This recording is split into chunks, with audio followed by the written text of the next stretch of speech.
Assalomu alaykum uyzon obunachilar. Bugungi manzilimizda Toshkent tumani Shrederda bo'lib o'tadi. 3 Qahramon postdan ichkariga kirganingizda asosiy yo'ldan 200 metr kirasizlar. Umumiy 6 sotu 15 ta xona, 4 ta sanuzelga ega uyimizni sotilyapti. Shundan 2 ta sanuzel bitgan, 4 ta xonasi bitgan. Kirib yashasanglar bo'ladi bemalol. Remontlar o'rta holatda. Uyimizni 2 ga bo'linib ham sotiladi. Bu yoqda bitta xona bitgan, etek qismimizda oshxona, 2 ta sanuzel bitgan, mehmonxonaga ega. Uyimizga kiraverish qism ichki qismiga kirganingizda katta xo'l bo'ladi. Tek qismida ham xuddi shunaqa. Bu yoq tarafimizda bitta xona, 2 ta xona, bu yoqqa 2 ta xona tushgan yana. Birinchi etajda 4 ta xona, ikkinchi etajda ham ko'rsatamiz. Ikkinchi etajga chiqqaningizda yana bitta katta xo'l, bu yoq tarafimizda mehmonxona, bu yerda 2 ta xona qilib bemalol bo'lib ishlatsanglar bo'ladi. Chunki xonalar katta-katta bo'linmagan ekan. Bu yoq tarafimizda ham yana bitta xona. O'shanda ikkinchi etajda 2 ta, 4 ta, 5 ta xona bor.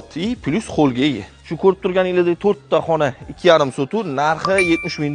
Bu yoq tarafimizda $85 ming, 3,5 sotuvligi. Xonalarni bemalol bo'lib olsanglar bo'ladi. Yaxlit olaman deydigan bo'lsanglar, umumiy 6 sotuv, 15 ta xona, 4 ta xonasi bitgan, 2 ta sanuzeli ham bitgan. Uyimizda 4 ta sanuzelga ega. Naryoq tarafini 2,5 sotuvligi domga barter qilsanglar ham bo'ladi bemalol.